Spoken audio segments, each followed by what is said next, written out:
ग्राम समृद्ध योजनेच्या अंतर्गत निवड केलेल्या या वडगाव कडे गावाच्या या कार्यक्रमासाठी या ठिकाणी उपस्थित असलेले, ज्यांची या कार्यासाठी संपूर्ण महाराष्ट्राकरता निवड झालेली आहे, अशा सिने अभिनेत्री आदरणीय सोनालीताई कुलकर्णी, आपल्या जिल्हा परिषदेच्या सीओ आदरणीय पुरणवालताई, आपल्या गटाचे माजी जिल्हा परिषदेचे सदस्य आणि आपल्या गावाचे भूमिपुत्र आमचे मित्र आदरणीय मधुभाऊ काटे, मंचावर उपस्थित असलेले आदरणीय सोमवंशी साहेब, सर्व अधिकारी, लोकप्रतिनिधी, समोर मोठ्या संख्येने उपस्थित असलेल्या सर्व माता भगिनी, बांधवांनो आणि मित्रांनो, मी पहिल्यांदा आपल्या सगळ्यांच्या वतीने या राज्याचे मुख्यमंत्री आदरणीय देवेंद्रजी फडणवीस साहेब यांचे मनापासून आभार मानेल, त्यांना धन्यवाद देईल की खऱ्या अर्थाने महात्मा गांधींचा नारा होता की गावाकडे चला, आणि तोच नारा मला वाटतं राज्याचे मुख्यमंत्री आदरणीय देवेंद्रजी फडणवीस साहेबांनी मनाशी बाळगून खऱ्या अर्थाने या ग्रामीण भागातल्या ज्या ज्या काही समस्या असतील त्या समस्या सोडवण्याचं काम या मुख्यमंत्री ग्राम समृद्ध योजनेच्या माध्यमातून या ठिकाणी घेतलेलं आहे. आणि त्याच्यामध्ये मला वाटतं आपल्या गावाचं खरं म्हणजे हे भाग्य आहे की जिल्ह्यामध्ये जे अनेक गावं सिलेक्ट झाले असतील, त्या सिलेक्ट गावांमध्ये आपल्या तालुक्याचं हे वडगाव टेक गाव हे नियुक्त सिलेक्ट झालं, त्याबद्दल आपल्या सगळ्यांच्या वतीने मी प्रशासनाचे मनापासून आभार मानतो, त्यांना धन्यवाद देतो. माझा आज खऱ्या अर्थाने या कामामध्ये मग ती आपली शाळा असेल, कारण आज जर का आपण परिस्थिती पाहिली तर शाळेची ग्रामीण भागातल्या जिल्हा परिषदेच्या ज्या शाळा आहेत त्या शाळांमध्ये मॅडम आज अशी परिस्थिती आहे की या जिल्हा परिषदेच्या सगळ्या शाळांमध्ये जर का मोलमजुरी करणारा एखादा व्यक्ती असेल, त्याचाच पाल्य किंवा त्याचाच विद्यार्थी आपल्याला या जिल्हा परिषदेच्या शाळेमध्ये आज पाहायला मिळेल. आणि एका बाजूला जर का कॉम्पिटिशन पाहिली तर तालुका स्तरावर किंवा जिल्हा स्तरावर आयसीएससी सारखं पॅटर्न किंवा सीबीएसई सारखे पॅटर्न, आणि जिल्हा परिषदेच्या शाळेमध्ये आज अशी अवस्था आहे की अत्यंत गोरगरिबातल्या तळागाळातल्या मुलाबाळांचेच फक्त शिक्षण या ठिकाणी आहे. एका बाजूला सीबीएसई असेल किंवा आयसीएससी असेल किंवा स्टेट बोर्ड असेल तिथं वेटिंग आहे, आणि दुसऱ्या बाजूला आमची पट संख्या अत्यंत अपूर्ण अवस्थेमध्ये आपल्याला दिसते. इथे एक्सेस या ठिकाणी शिक्षक आपल्याला पाहायला मिळत आहे. हे अंतर कमी करण्यासाठी खऱ्या अर्थाने खूप मोठं काम मला वाटतं शिक्षण विभागाला किंवा राज्य सरकारला आपल्याला या ठिकाणी करावं लागणार आहे. एका बाजूला प्रत्येक गाव असेल, पाडा असेल, छोटे छोटे गावं असतील, त्या गावांमध्ये आपलं मोठं स्ट्रक्चर आहे, जिल्हा परिषदेची मोठी जागा आहे, तिथे आपल्याला सगळ्या ठिकाणी शाळा खोल्या आहेत, परंतु या सगळ्या याच्यामध्ये शिक्षणामध्ये नेमका काय अभाव आहे हा मला वाटतं आपल्याला त्याकडे जर का लक्ष केंद्रित करता आलं तर एक चांगल्या पद्धतीने हा जो गोरगरिबांचा मुलगा आहे, विद्यार्थी आहे, यालाही वाटतं.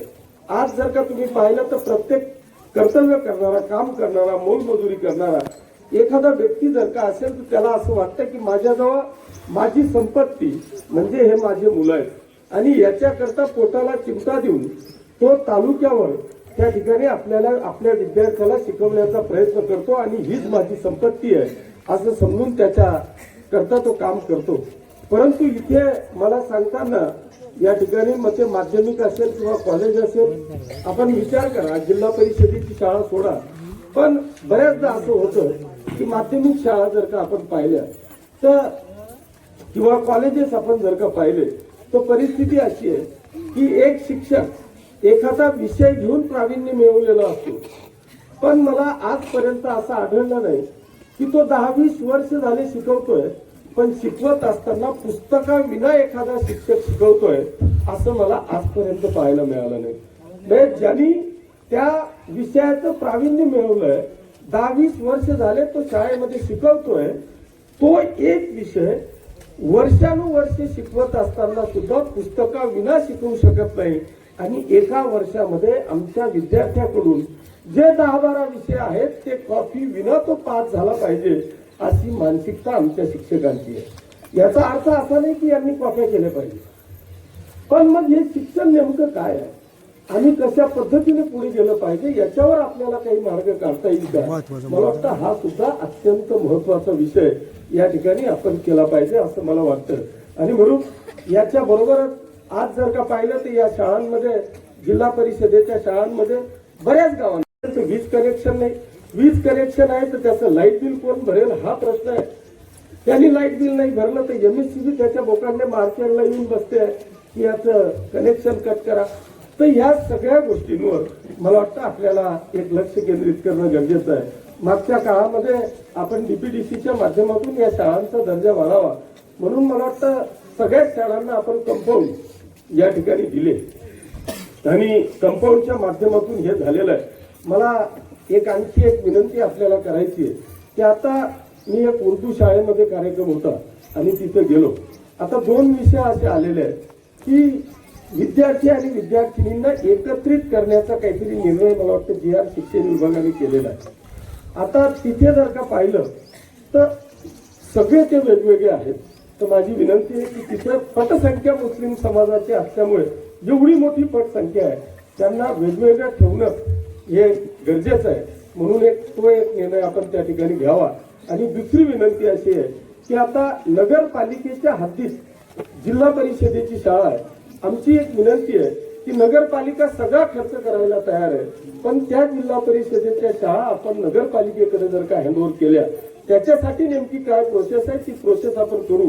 पण ती शाळा मला वाटतं नगरपालिकेच्या ताब्यात जर का आली तर शहरी भागामध्ये असलेला शिक्षणाचा एका बाजूला असलेला दर्जा आणि जिल्हा परिषदेचा असलेला दर्जा याच्यातली जी तफावत आहे त्यांच्या कॉम्पिटिशन मध्ये नक्कीच ती नगरपालिका त्या ठिकाणी काम करेल आणि 100% स्टेट लेव्हलच्या स्टेट बोर्डासारखी किंवा इंग्लिश मीडियमच्या बरोबरीने त्या ठिकाणी आम्ही काम करू असं मला त्या ठिकाणी वाटतं।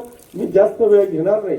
आपल्याला खरं म्हणजे सोनाली ताई आलेले आहेत त्यांना आपल्याला ऐकायचं आहे त्याच्यामुळे मी जास्त वेळ घेणार नाही। पण निश्चितपणे आपल्या सगळ्यांच्या वतीने राज्याचे मुख्यमंत्री आदरणीय देवेंद्रजी फडणवीस साहेब आणि युतीचं सरकारचे मनापासून आभार मानेल की एक चांगलं मिशन राज्य सरकारने या ठिकाणी हातात घेऊन या ग्रामीण भागातल्या सगळ्या गोरगरिबांना आपल्याला सुविधा कशा पुरवता येतील। मी फक्त शिक्षण विभागावर बोललो पण याच्यामध्ये अनेक विषय आहेत। मग ते महिला बचत गटांचे विषय असतील, घरकुलांचे विषय असतील, असे अनेक विषय या ठिकाणी आहेत। त्याच्यामुळे मी जास्त वेळ घेणार नाही।